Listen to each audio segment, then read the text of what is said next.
Love is not always announced. Sometimes it doesn't arrive with declarations, promises, or carefully chosen words. Sometimes it arrives quietly, through behavior that shifts before your eyes, long before your mind has time to label it. A man who is emotionally attached rarely tells you first. He changes first. And if you've ever felt confused, sensing something deep, yet hearing almost nothing, this is where your understanding begins. Watch what happens to his attention. It becomes heavier, slower, more deliberate. He doesn't rush you anymore. He doesn't skim your presence. When you speak, he listens with his body, not just his ears. His posture turns toward you. His eyes linger longer than necessary. He remembers things you didn't emphasize, small details that never asked to be remembered. This is not courtesy. This is emotional imprinting. As Carl Jung said, where attention goes, energy flows. And a man in love does not distribute his energy randomly. Notice how he starts adjusting without announcing it. He alters routines subtly. Timing, habits, patterns, not dramatically enough to be theatrical, but consistently enough to be undeniable. You become included before you are discussed, considered before you are named. Love, at this stage, is not expressive, it is protective. He becomes aware of your emotional temperature. If you are quiet, he softens. If you are overwhelmed, he steadies. He may not ask what's wrong, but his behavior compensates for it. He offers stability instead of solutions, presence instead of advice. This is important. A man shows love not by fixing you, but by regulating himself around you. Jung would describe this as unconscious attunement, the psyche adjusting itself in response to what it values. Before a man admits love consciously, his nervous system already knows. You'll see it in the way he protects your dignity when you're not there. He doesn't allow others to trivialize you. He doesn't participate in jokes that diminish you. He draws lines without announcing that he has drawn them. This is loyalty before commitment, attachment before confession, and perhaps the most revealing shift of all. He stops needing to win. The ego softens. Competition fades. Being right matters less than staying connected. He yields, not because he is weak, but because the bond has become more valuable than dominance. This is how love begins in a man who doesn't yet have the language for it. Not with words, with restraint, with presence, with quiet reorganization of his inner world around you. And this is only the first signal. In the next part, we will explore how his absence, when it appears, can also speak love more clearly than his presence ever did. Sometimes love doesn't move closer. Sometimes it hesitates. And this is where many women misinterpret the signal, because a man who is emotionally attached does not always approach when he feels deeply. Very often, he pulls back, not because he doesn't care, but because he suddenly does. Watch the quality of his distance. It is not empty. It is tense, charged, uneasy. He doesn't disappear completely. He hovers, observes, stays just close enough to remain connected without fully exposing himself. This kind of distance is personal, selective. He is not withdrawing from the world. He is withdrawing from you, precisely because you matter. In Jung's view, when the unconscious encounters something powerful, it reacts before the ego can make sense of it. And love, for many men, threatens the illusion of control they've built their identity around. So instead of words, you see restraint. Instead of pursuit, you see pauses. Instead of clarity, you see contradictions. He checks in without asking questions. He reacts, but doesn't initiate. He appears calm, but his behavior becomes inconsistent. This is not confusion. This is internal conflict. A man who feels nothing doesn't struggle. He simply leaves. But a man who feels deeply becomes unpredictable because he is negotiating with himself. Between desire and fear, connection and autonomy, longing and self-protection. Notice what happens when you go quiet. Not in protest, not as a tactic, just naturally. His attention sharpens. He becomes more alert. He notices the absence immediately. He may not reach out directly. Vulnerability still frightens him, but he watches. He keeps track. He stays aware of your emotional movement. This is attachment without articulation. Jung spoke of the shadow, the parts of ourselves we haven't integrated. For many men, emotional dependence lives in that shadow. And when love activates it, the first instinct is not expression, but retreat. What matters is this: does his distance erase you, or does it circle you? A man who does not care disconnects cleanly. A man who cares stays energetically engaged even when physically or emotionally distant. And this tension, this unresolved pull, is one of the clearest nonverbal signals of emotional attachment. Because love doesn't always advance. Sometimes it stands still, trembling, deciding whether it is safe to move forward. In the next part, we will explore how a man mirrors you emotionally, and why that quiet mirroring is one of the most intimate forms of love he will ever show. One of the quietest signs of love is imitation. Not conscious, not theatrical, but instinctive. A man who is emotionally attached begins to mirror you long before he understands why. He mirrors your pace, your emotional rhythm, your silences. When you soften, he softens. When you pull inward, he becomes more cautious. When you feel safe, he relaxes, even if he never says he feels safe. This is not coincidence. This is attunement. In Jung's view, mirroring is one of the oldest forms of bonding, a way the unconscious recognizes kinship. We reflect what we value because the psyche wants closeness without exposure. Watch how his tone changes around you. He becomes quieter if you are reflective, more grounded if you are anxious, more playful if you open. He may begin adopting your phrases, your perspectives, your way of interpreting the world, not to impress you, but because you are entering his inner framework. This is intimacy without touch, connection without confession. A man who feels nothing remains emotionally unchanged, but a man who feels deeply starts adjusting from the inside out. Notice how your emotional shifts affect him more than others. If you are distant, he feels unsettled. If you are present, he stabilizes. Your energy begins to regulate his nervous system. That is not casual interest. That is emotional dependency forming quietly. And here is the paradox. He mirrors you because he wants closeness. But the more connected he feels, the more vulnerable he becomes. And vulnerability, for many men, is frightening. So the mirroring happens silently, almost invisibly, as if he hopes to stay connected without being seen. Jung said that what remains unconscious expresses itself through behavior. This is exactly that. He doesn't say, "I miss you," but he becomes quieter when you are gone. He doesn't say, "I care," but his emotional balance begins to depend on your presence. And when this mirroring starts, something irreversible has already happened. You are no longer external to him. You are internal. In the next part, we will explore how a man reorganizes his life around you, subtly, cautiously, and why changes in his routine reveal love more honestly than any declaration ever could. A man does not reorganize his life for something that means little to him. Words can be improvised. Routines cannot. When emotional attachment takes root, the first thing that shifts is not his speech. It is his structure. Pay attention to the smallest changes. He begins to make space without naming it. Time appears where there was none. Moments open that used to be unavailable. Not dramatically, not suddenly, but consistently. He checks his phone more often around the same hours. He adjusts his schedule to overlap with yours. He starts including you in his mental planning, not by asking, but by accommodating. This is one of the most honest indicators of love because it costs him control. In Jung's understanding, routine represents safety. It is how the psyche avoids uncertainty. So when a man allows someone to disrupt that rhythm, it means his attachment system has already been activated, even if he resists it consciously. You might notice him pulling back right after these changes appear. This confuses many women. They think the closeness scared him away. But what actually happened is this. He felt how deeply you entered his inner life, and it startled him.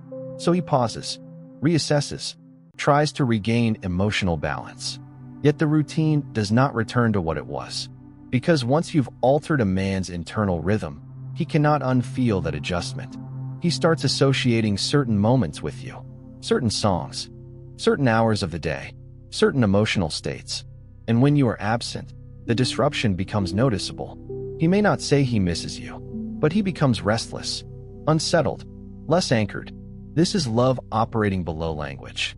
Jung said that love is not something we fall into. It is something that interrupts us.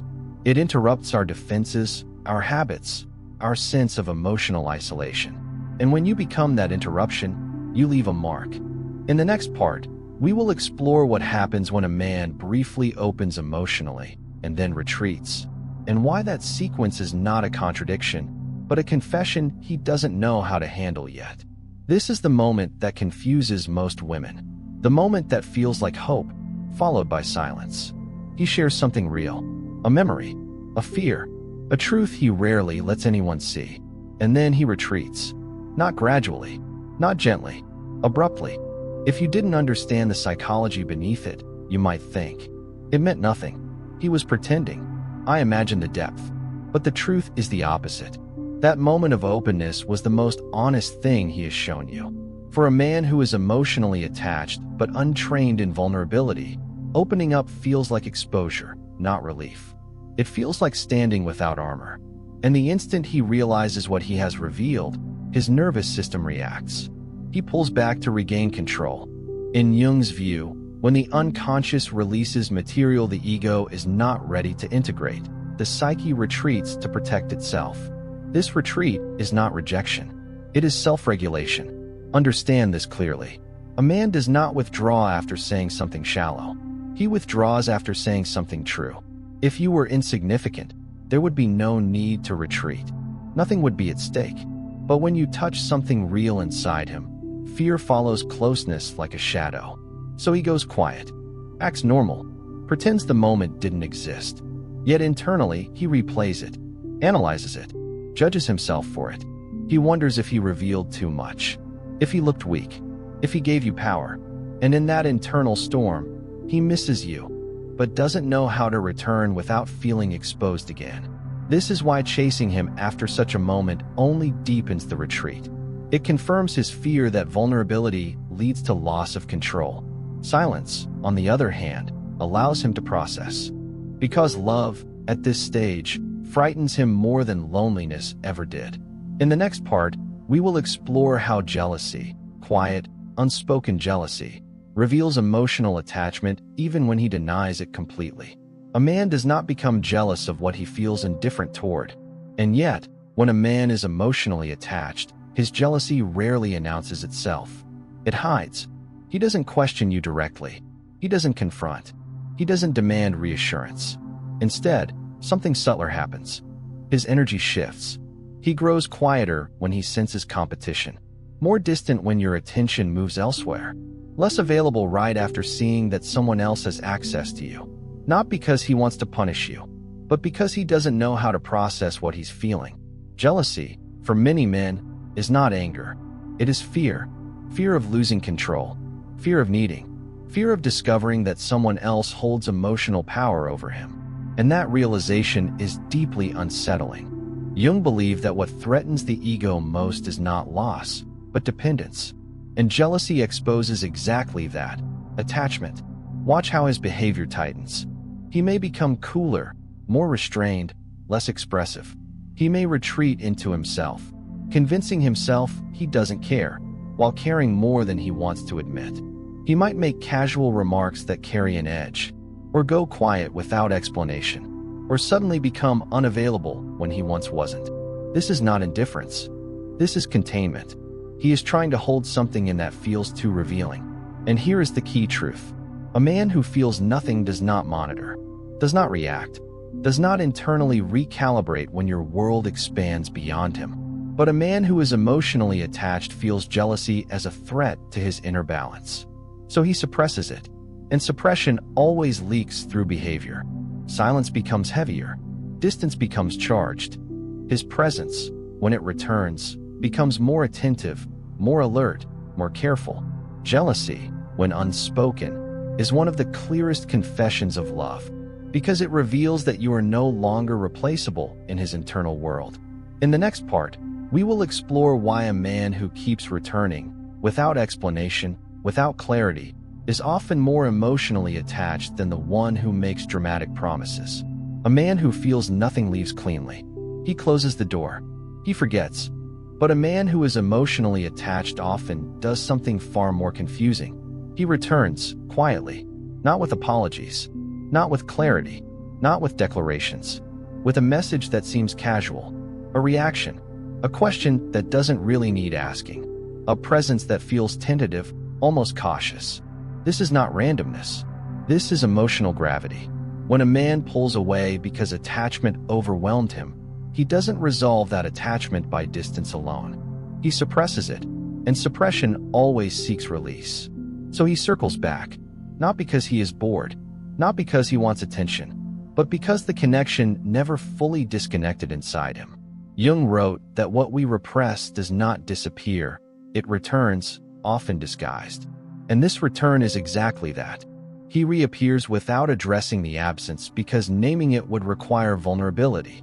Admitting that he missed you would mean admitting dependence, and that still frightens him. So instead, he tests. He checks whether the bond still exists, whether you are still receptive, whether the door is closed or quietly open. Notice how different this feels from manipulation.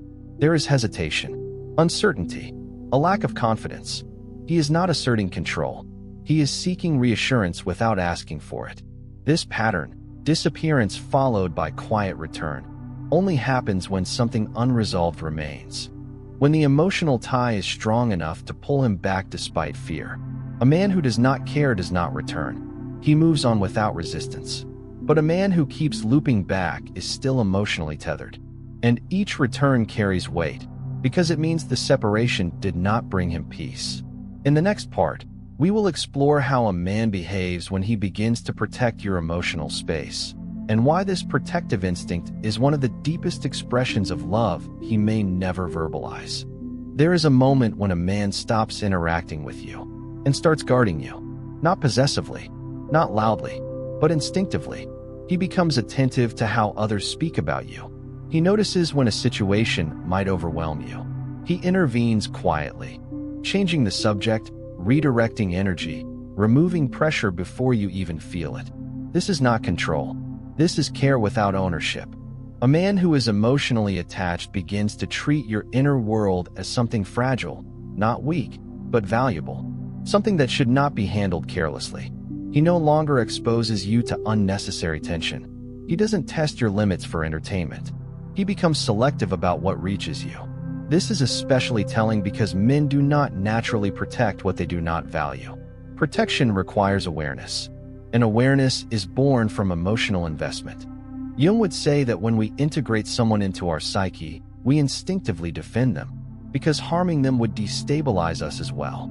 At this stage, your emotional well-being is no longer separate from his internal balance. Notice how he adjusts his behavior in moments of potential conflict. He softens his tone. He slows the pace. He chooses restraint over reaction. This is not politeness. This is attachment matured into responsibility. He may not say, "I care about your feelings," but he prevents situations that would hurt them. And perhaps the most subtle sign, he stops projecting his chaos onto you. He doesn't unload recklessly. He becomes more contained, more self-regulating, because somewhere inside, he understands that his emotional disorder affects you, and that awareness changes him. A man who feels nothing uses a woman as a container. A man who loves begins to protect her capacity. In the next part, we will explore the final transformation, when a man stops testing your availability and starts respecting your boundaries without resistance. At some point, something fundamental changes. He no longer checks how much you will tolerate. He no longer pushes to see how flexible you are. He no longer assumes access. Instead, he pauses. He waits for your response without pressure. He accepts your boundaries without negotiation. He adjusts without argument. This is one of the most mature, least discussed signs of love. A man who is not emotionally attached tests availability. He appears when it suits him. He disappears without explanation. He assumes forgiveness, patience, understanding. But a man who is attached begins to fear misalignment. He becomes aware that your presence is not guaranteed, that your openness is not endless, that your time is not an open resource. And rather than exploiting that awareness, he respects it. You'll feel it in the way he responds to your limits. When you say you need space, he doesn't punish you with silence. When you say no, he doesn't argue. When you slow down, He matches your pace. This is not compliance.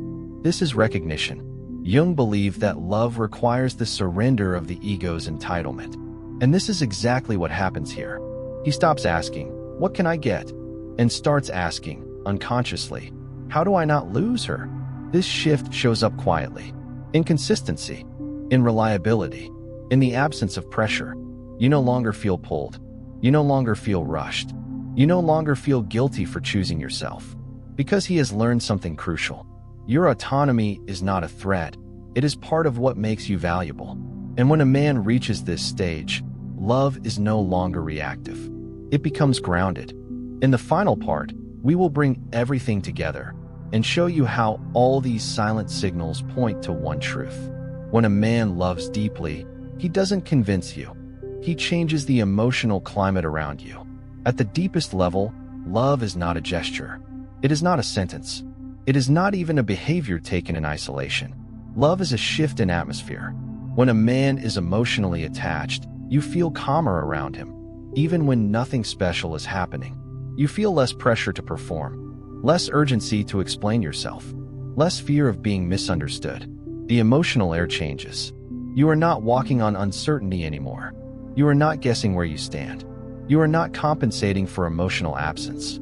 Instead, you feel held, not possessed, not controlled, but considered. He becomes consistent without announcing consistency, reliable without promising reliability, present without making a show of it. This is the final, quiet truth.